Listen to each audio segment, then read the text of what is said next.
रोटी देना, बहुत भूख लगी है। दोनों बच्चे आपस में झगड़ने लगते हैं। असल में पप्पू के गरीब परिवार में आज 2 दिन बाद चूल्हा जला था। इतने में एक अनाउंसमेंट होता है। सुनिए सुनिए सुनिए, मौसम विभाग ने जारी किया है कि अगले 2 दिनों तक तेज आंधी, तूफान, बारिश और बर्फबारी भी होने वाली है। सभी ठंड में अपने घर में ही रहें। सुनिए सुनिए सुनिए। मालूटी तो ना भूत लगी है। इस खबर की चिंता से रूपा नोनू को थप्पड़ लगा देती है। नोनू जोर जोर से रोने लगता है। माँ, दादी माँ ने मुझे मारा। अरे ले, मेरे बच्चे रोते नहीं। बहू, तुझे बेचारे बच्चे पर हाथ उठाकर क्या मिल गया? फिर क्या करूं माँ जी? आपने सुना नहीं, अभी अनाउंसमेंट वालों ने क्या ऐलान जारी किया है?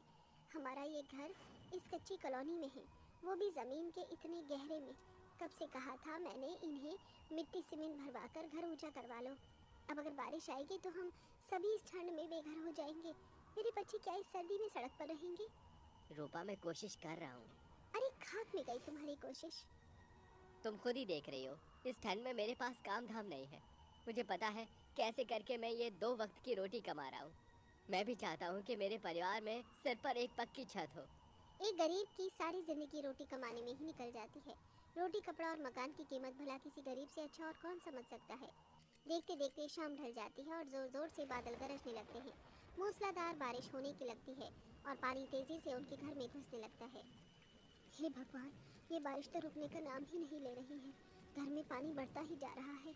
अरे ऊपर वाले, क्या तुझे हम गरीबों की हालत पर तरस नहीं आ रहा? अरे क्यों हमें बेघर करना चाहता है इस ठंड में? तभी तेज तूफान से घर का आधा हिस्सा टूट कर गिर जाता है, जिसका टुकड़ा नोनू के सर पर लग जाता है और उसके खून बहने लगता है। माँ, चोट लग गई। नोनू मेरा बच्चा। माँ रूपा, ये घर किसी भी वक्त ढह सकता है। हमें घर खाली करना होगा। जैसे ही वो सभी घर से निकलते हैं, उनका घर पूरी तरह से उनकी आंखों के सामने ही टूटकर बिखर जाता है। एक ही झटके में उस गरीब का परिवार बेघर हो जाता है। थोड़ी देर में बारिश थम जाती है और सभी ठंड में सड़क पर चल रहे थे। माँ, बहुत ठंड लग रही है। मेरी चप्पल भी घर में ही छूट गई थी। सड़क बहुत ठंडी है। ये ले मेरी बच्ची, मेरी चप्पल पहन ले। काफी दूर चलने के बाद वो सभी सड़क पर बैठ जाते हैं। देखते ही देखते शाम ढल जाती है और शाम के 5-6 बजते ही रात हो जाती है।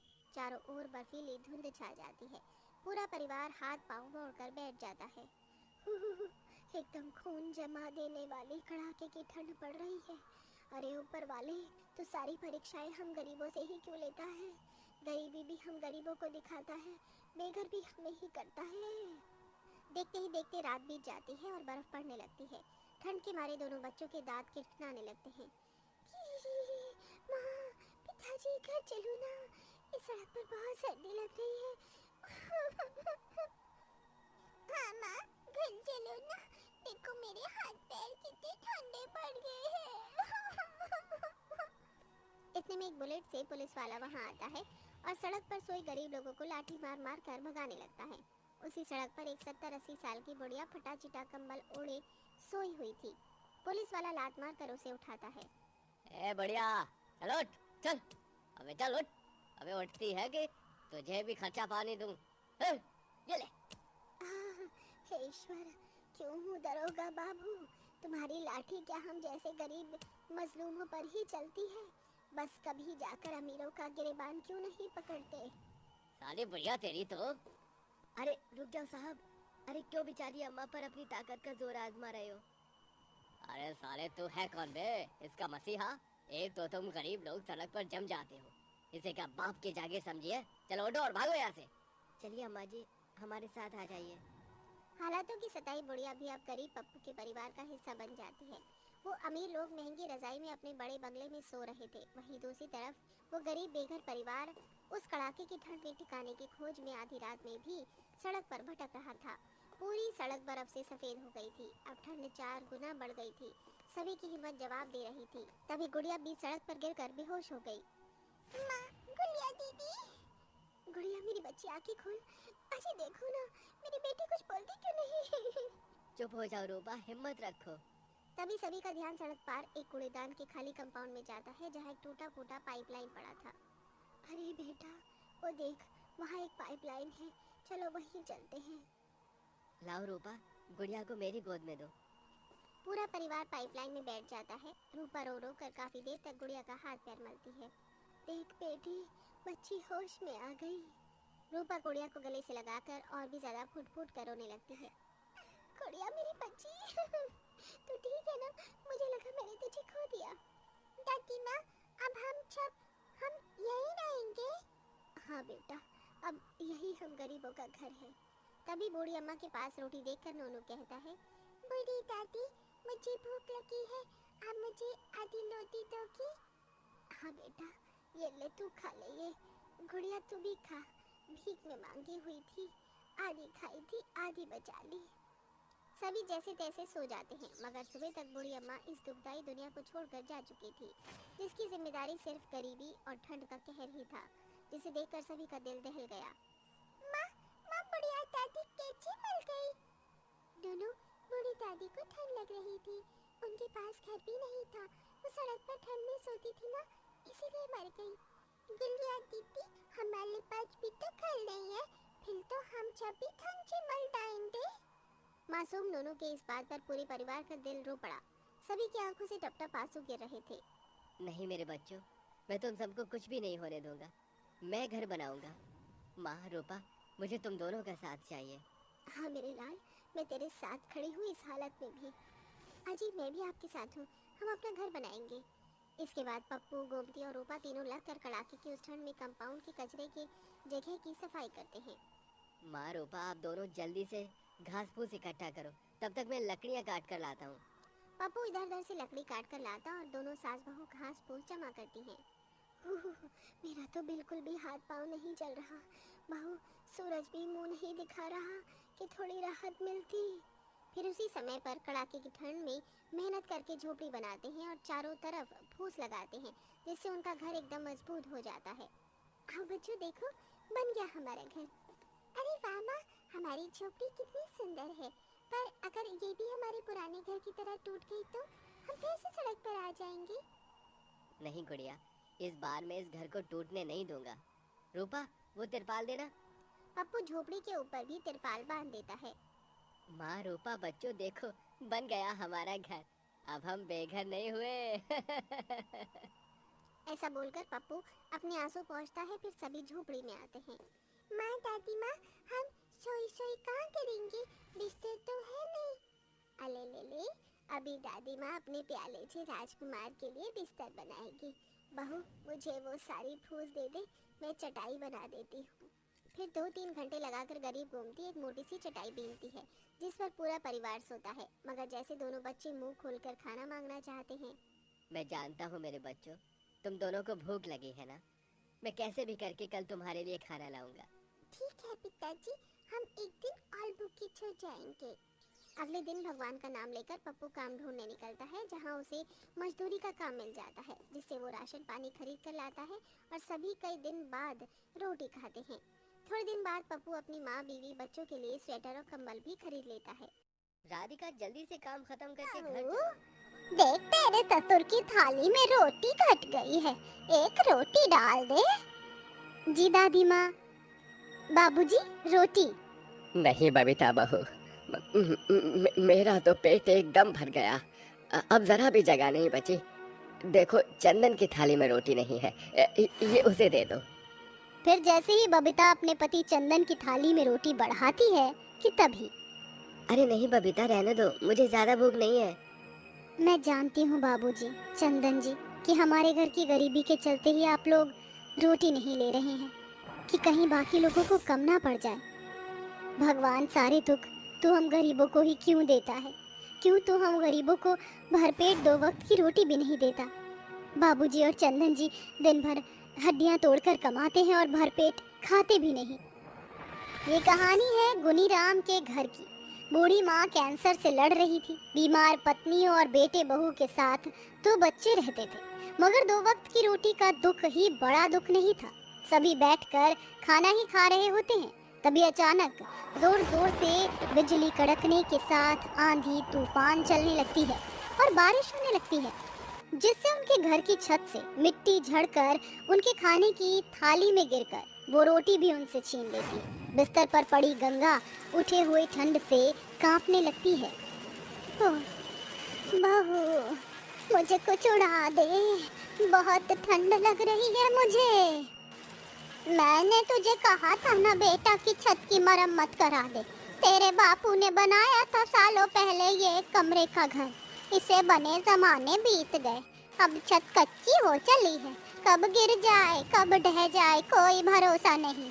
और ऊपर से तूफान भी चल रहा है, बारिश भी हो रही है।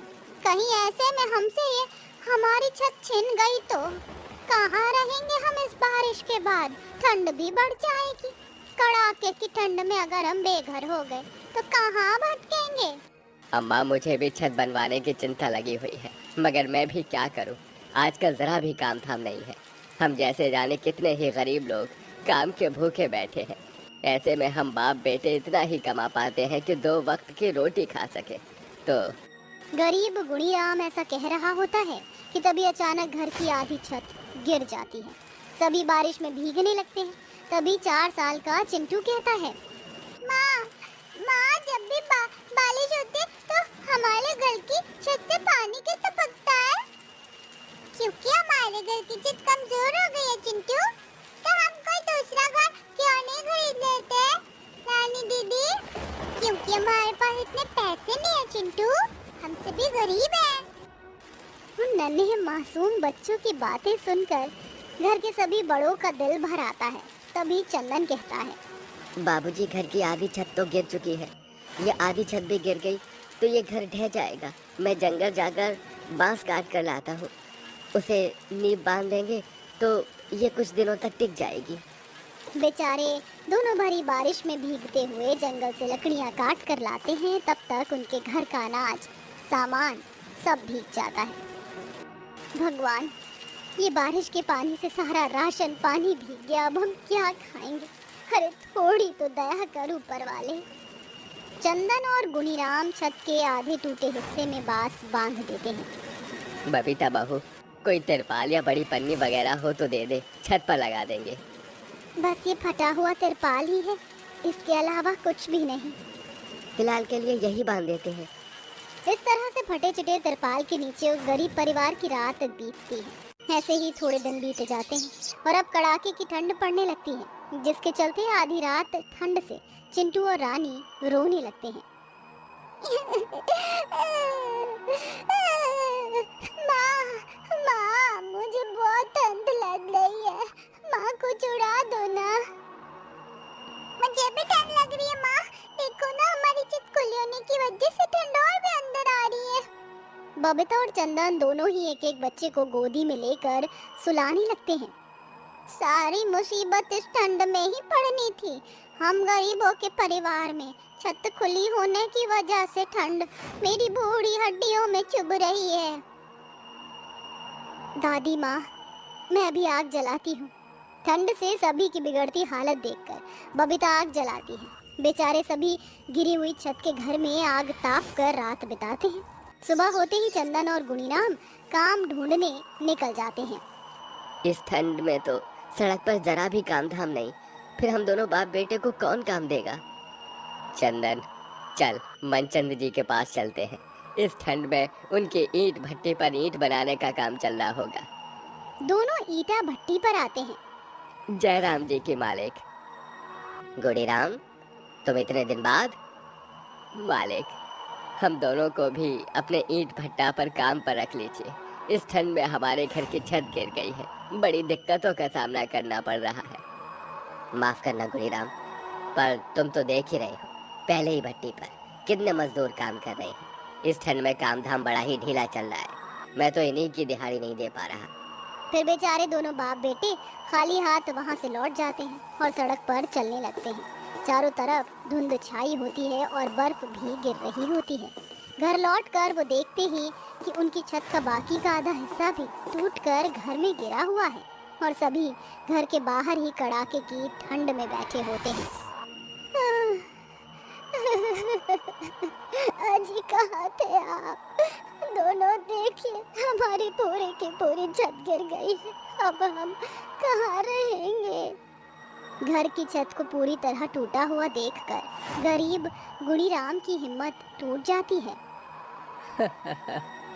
ऊपर वाले, इस ठंड में हम गरीबों से हमारी छत छीन कर अब तू क्या देख रहा है? बेघर कर दिया, अब जान भी ले ले, मैं कुछ नहीं कर पाया। ऐसा मत कहिए बाबूजी, आप हमारे घर की नींव हैं। शायद भगवान इस ठंड में हमसे हमारी छत छीन कर हमारी परीक्षा ले रहे हैं। हम हारेंगे नहीं, साथ मिलकर छत बनाएंगे। मगर कैसे बबीता? बिना ईंट सीमेंट के पक्की छत कैसे बनेगी? इस गरीबी में तो हमारे पास अभी खाने के भी पैसे नहीं हैं। अजी, हम सभी फूस की छत बनाएंगे। माँ, पिताजी, दादी माँ, मैं भी आपकी मदद कराऊंगी छत बनाने में। अब पूरा परिवार ठंड में इधर उधर से फूस इकट्ठा करते हैं और फिर उस टूटी हुई छत को ढकते हैं। मगर राशन पानी ना होने की वजह से उन्हें भूखा ही सोना पड़ता है। अगले दिन गुणीराम और चंदन ठंड में कपकपाते हुए काम ढूंढने निकल जाते हैं, जहाँ वो सड़क बनता देखते हैं। बाबूजी, वो देखिए, वहाँ सड़क बनने का काम चल रहा है। चलकर वहाँ काम मांग कर देखते हैं। दोनों जल्दी से वहाँ आते हैं और कई दिनों का भूखा ठंड से बदहाल को भी सड़क बनाने में काम दे दीजिए। हमें काम की बड़ी जरूरत है। इस ठंड ने हम गरीबों पर बहुत कहर बरसाया है। पहले छत छीन ली, कई दिनों से मेरा परिवार, मेरा पोता पोती सब भूखे हैं, किसी ने कुछ नहीं खाया। उस सरकारी आदमी को गुणीराम पर दया आ जाती है और फिर, काका प्लीज आप मेरे सामने हाथ मत जोड़िए। आप उम्र में मुझसे बड़े हैं। मैंने खुद ये गरीबी भरे दिन देखे हैं, इसलिए जानता हूँ ये ठंड कभी गरीबों को बेघर कर देती है तो कभी परिवार बिखेर देती है। आप यही काम करेंगे। फिर दोनों कड़ाके की ठंड में काम करते हैं, जिससे उनके हाथ पांव ठंड से ठिठुरने जमने लगते हैं। मगर वो रुकते नहीं और शाम को दिहाड़ी लेकर घर आते हैं। साहब जी, क्या अब हम दोनों घर जा सकते हैं? जरा रुकिए काका, आप दोनों बहुत ही मेहनती और खुददार हैं। ये लीजिए, ये तारकोल की एक बोरी और थोड़ा सीमेंट ले जाइए और अपने घर की फूटी हुई छत को ठीक कर लीजिए। बड़ी मेहरबानी साहब जी। आज तक मैंने सरकारी आदमियों को गरीबों की बस्तियों और घरों को तोड़ते देखा है, मगर आज एहसान करते देखा है। तारकोल, सीमेंट और राशन खरीद कर लेकर वे घर आते हैं। दोनों बच्चे बोरी देखकर कहते हैं, दादाजी, दादाजी, इस बोरी में क्या है? क्या इसमें राशन है? नहीं बेटी, इसमें हमारी छत बनने का सामान है। इसका मतलब हमारी छत भी पक्की छत हो जाएगी। फिर हमें ठंड में रात भर जागना नहीं पड़ेगा ना दादाजी? हाँ बेटिया। फिर गुणीराम और चंदन तारकोल सीमेंट से पक्की छत बना लेते हैं और कितनी ही कठिनाइयाँ मुश्किल देखने के बाद वह गरीब परिवार कई दिनों बाद रोटी खाता है। माँ, आप और दादी कब से प्लास्टिक की बोतल और इन कचरों को चुन रही हो? मैं भी आप लोगों की मदद करना चाहती हूँ। पिंकी बिटिया, ये सभी काम हम कर लेंगे। तू जा, तेरे बाप के पास जाकर बैठ जा। उसे किसी चीज की जरूरत हो तो हमें आकर बता दे। अपनी माँ और दादी की बात सुनकर 5 साल की पिंकी कूड़ेदान में बने तिरपाल के अंदर जाकर अपने पिता के साथ बैठ जाती है। वहीं शोभा और संजना रोज की तरह कूड़ेदान में से प्लास्टिक की बोतल और प्लास्टिक के सामानों को इकट्ठा करते हैं और उन्हें सेठ के पास ले जाकर बेच देती हैं। इससे जो पैसे उन्हें मिलते हैं, उसी पैसों से राशन लाकर खाना बनाकर सारा परिवार खाना खाता है। माँ, बहुत बदबू आ रही है। इतनी बदबू में खाना नहीं खाया जा रहा। पिंकी बेटा, बस कुछ दिनों की और बात है।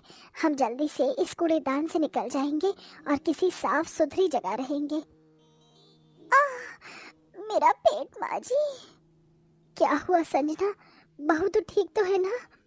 पता नहीं माँ जी, पेट में अचानक दर्द हो रहा है। वो तो होगा ही ना, ऐसी गर्भवती हालत में तू सुबह से शाम तक कचरा चुनती है और ढंग से 2 रोटी भी तुझे नसीब नहीं होती है। एक काम कर, तू आराम कर ले। आज ये प्लास्टिक की बोतल और कचरा मैं और पिंकी मिलकर इकट्ठा कर लेंगे। माँ जी, मेरे होते हुए आप काम करेंगी और मैं आराम, ये मुझसे देखा नहीं जाएगा। मैं ठीक हूँ। हमारी वजह से तुझे और पिंकी बिटिया को क्या क्या सहना पड़ रहा है। कल को जब तू इस बच्चे को जन्म देगी तो कहीं उसे भी ये सब न सहना पड़े। माँ जी, ऐसा मत कहिए, उसे बुरा सपना समझकर भूल जाइए। दरअसल ये परिवार पहले से ही इतना गरीब नहीं था। आनंद एक सरकारी कर्मचारी था, लेकिन कुछ लोगों ने आनंद पर गलत एलिगेशन लगाकर उसे नौकरी से निकलवा दिया था, जिसका सदमा आनंद को काफी बुरी तरह से लगता है। और बीतते समय के साथ साथ इन लोगों का सब कुछ चला जाता है और मजबूरन पूरे परिवार को कूड़ेदान में तिरपाल डालकर रहना पड़ता है और पेट पालने के लिए प्लास्टिक की बोतल और कूड़ा चुनना पड़ता है। समय गुजरता है और धीरे धीरे अब ठंड का मौसम भी शुरू हो जाता है। माँ बहुत ठंड लग रही है। इस फटी हुई फ्रॉक के अंदर हवा आर पार हो रही है। माँ, पिंकी मेरी बच्ची, थोड़ा सब्र कर ले, कुछ घंटे में सुबह हो जाएगी, फिर तो आराम से धूप में बैठना। माँ जी, मैं एक काम करती हूँ, प्लास्टिक की बोतल रखी हुई है और कुछ कचरा भी है, उन्हें जला देती हूँ। थोड़े हाथ पैर ताप लेंगे तो शरीर में गर्माहट महसूस होगी। संजना जल्दी से प्लास्टिक की बोतल और कुछ कूड़े को इकट्ठा करती है और उन्हें जला देती है, जिससे शोभा, पिंकी और संजना बैठकर अपने हाथ पैर तापते हैं और ऐसे ही हाथ पैर सेकते सेकते सो जाते हैं। सुबह होने के बाद संजना और शोभा रोज की तरह प्लास्टिक की बोतल को इकट्ठा करती है कि तभी वहाँ पर कौन हो तुम लोग और यहाँ क्या कर रहे हो? और ये तिरपाल किसका है? साहब, ये तिरपाल हमारा है और हम यहाँ कचरा चुनते हैं। अरे ये जगह क्या तुम्हारे बाप की है जो तुम लोग यहाँ कचरा चुनते हो और बसेरा करके बैठे हुए हो? चलो जल्दी से जल्दी ये जगह खाली करो। साहब ऐसा मत करिए, हम लोगों के पास इस जगह के अलावा और कोई दूसरा ठिकाना नहीं है। हम लोग इस ठंड में कहाँ जाएंगे? भगवान के लिए रहम कीजिए। ये भीख भगवान के मंदिर में जाकर मांगना, ना कि हमारे सामने। अगर आधे घंटे के अंदर ये जगह खाली नहीं की तो हमसे बुरा कोई नहीं होगा। संजना और शोभा एमसीडी वालों के सामने काफी गिड़गिड़ाते हैं, लेकिन वो लोग उनकी एक भी नहीं सुनते, जिसके बाद मजबूरन पूरे परिवार को वहाँ से जगह खाली करनी पड़ती है। कड़ाके की सर्दी की वजह से चारों तरफ ठंडी हवाएं चल रही होती हैं और सभी का शरीर ठंड के मारे कपकपा रहा होता है। किसी के पास सर छुपाने का कोई दूसरा सहारा नहीं होता है। माँ, अब हम लोग क्या करेंगे? मुझे बहुत ठंड लग रही है। हम लोग ऐसे ही सड़क पर भटकते रहेंगे? नहीं पिंकी बिटिया, भगवान इतना भी निर्दयी नहीं है कि वो हम लोगों के साथ इतना बुरा करने के बाद भी और बुरा करे। हम कहीं ना कहीं तो अपने रहने का आसरा बना ही लेंगे। बहू देख, कितना बड़ा बरगद का पेड़ है। एक काम करते हैं, आज रात उस बरगद के पेड़ के नीचे ही गुजार लेते हैं। कल सुबह देखते हैं कि क्या करना है। सारा परिवार उस बरगद के पेड़ के नीचे जाता है और ठंड में ठिठुरते हुए सोने लगता है। अभी सबको ठीक से नींद भी नहीं आई होती है कि तभी वहाँ पर एक पुलिस वाला आता है और पूरे परिवार पर बेरहमी से डंडे बरसाने लगता है। रुक जाइए, ये क्या कर रहे हैं आप? रुक जाइए साहब, रुक जाइए। कौन हो तुम लोग और यहाँ क्या कर रहे हो? ये जगह क्या तुम्हारे माँ बाप की है जो यहाँ आराम फरमा रहे हो? रहम कीजिए, हमारे पास इस कपकपाती ठंड में रहने का कोई और सहारा नहीं है। सिर्फ आज रात के लिए हमें इस पेड़ के नीचे सोने दीजिए। सुबह होते ही हम लोग यहाँ से चले जाएंगे। बहुत देखे हैं तुम जैसे लोग। मुझे तो तुम लोग चोर दिखाई दे रहे हो। जा रहे हो या अभी के अभी थाने के अंदर बंद कर दूं? ऐसा 3rd डिग्री टॉर्चर दूंगा ना कि सारी की सारी चालाकी धरी रह जाएगी। वो पुलिस वाला फिर से सारे परिवार के ऊपर डंडे बरसाने लगता है, जिसके चलते सारा परिवार वहाँ से भाग जाता है और भागते हुए सड़क की दूसरी ओर चला जाता है, जहाँ पर कुछ भिखारी सो रहे होते हैं। उन्हें देखकर सभी वहीं पर सो जाते हैं और सारी रात अपनी किस्मत को कोसते हैं। सुबह होते ही माँ, दर्द हो रहा है। वो पुलिस वाले अंकल बहुत गंदे थे, उन्होंने हमें बहुत मारा। माँ, हमने क्या कोई गलत काम किया है? चोर है? नहीं बेटा, हमने कोई गलत काम नहीं किया था। ये तो हम गरीबों की किस्मत है कि हम जिंदगी भर दुख दर्द झेलें और ऐसे ही एक दिन मर जाएं। माँ, बहुत भूख लग रही है, कुछ खाने को दे दो, खाली पेट दर्द हो रहा है। माँ। बहू, तो आनंद पिंकी के पास बैठ, मैं कहीं से कुछ खाने का इंतजाम करती हूँ। शोभा खाने की तलाश में निकल जाती है। थोड़ी दूर पर शोभा को एक मंदिर दिखाई देता है, जहाँ पर कुछ लोग लड्डू बांट रहे होते हैं। शोभा भाग कर जाती है और लड्डू ले लेती है और आकर अपने बेटे, बहू और पोती को खिला देती है। अब हम लोग क्या करेंगे? अब ना ही तो हमारे पास रहने का कोई सहारा है और ना ही कोई ढंग का काम। क्या अब हम अपनी पूरी जिंदगी ये प्लास्टिक की बोतल को चुन चुन के ही अपना गुजारा करेंगे? संजना शोभा इस बात से काफ़ी ज़्यादा परेशान होती है कि तभी अचानक संजना की नज़र पिंकी पर पड़ती है, जो प्लास्टिक की बोतल से छोटा सा घर बनाकर उससे खेल रही होती है, जिसे देखकर संजना के मन में एक ख्याल आता है। माँ जी, लगता है आज ये प्लास्टिक की बोतल ही हमारी छत बनेगी। क्या मतलब बहू? माँ जी, आप और मैं बहुत सारी प्लास्टिक की बोतल को जमा करेंगे और प्लास्टिक की बोतल से हम सबके रहने के लिए घर बनाएंगे। फिर कोई भी हमें हमारे घर से बाहर नहीं निकालेगा और ना ही हमें दर दर भटकना पड़ेगा। लेकिन बहू, क्या ऐसा हो सकता है कि हम प्लास्टिक की बोतल से घर बना सकते हैं? माँ जी, हम ऐसा ज़रूर कर सकते हैं, आप बस मेरा साथ दीजिएगा। शोभा और संजना लगातार 2 हफ्तों तक शहर, कूड़ेदान, गलियों और ढाबों के बाहर से प्लास्टिक की काफ़ी सारी बोतलों को इकट्ठा कर लेते हैं और उनके पास इतनी प्लास्टिक की बोतल हो जाती है कि वो उनसे अपना घर बना सकते हैं। शोभा कंस्ट्रक्शन साइट से थोड़ा सा सीमेंट चुरा कर ले आती है और सीमेंट और बोतल की मदद से संजना और शोभा मिलकर 1 हफ्ते के अंदर ही अपना प्लास्टिक बोतल का घर बनाकर तैयार कर देते हैं और उस घर पर पेंट कर देते हैं। इसी के साथ वो सोने के लिए प्लास्टिक की बोतल का बिस्तर और साथ ही साथ प्लास्टिक बॉटल का टॉयलेट भी बनाते हैं। संजना बहू, क्या ये हमारा घर है? मुझे तो यकीन ही नहीं हो रहा है कि हमारा प्लास्टिक की बोतल का घर इतना सुंदर दिख सकता है। ये सिर्फ तेरे कारण ही हो पाया है बहू। नहीं माँ जी, अगर आप मेरा साथ नहीं दे पाती तो मैं कभी भी ये सब नहीं कर पाती। माँ, दादी, हमारा ये प्लास्टिक की बोतल का घर तो काफी ज्यादा सुंदर लग रहा है। ऐसा घर तो किसी का भी नहीं होगा। अब हमें हमारे घर से कोई भी नहीं निकालेगा। अब ना ही तो मुझे ठंडी लगेगी और ना ही यहाँ पर कूड़े की गंदी बदबू आएगी।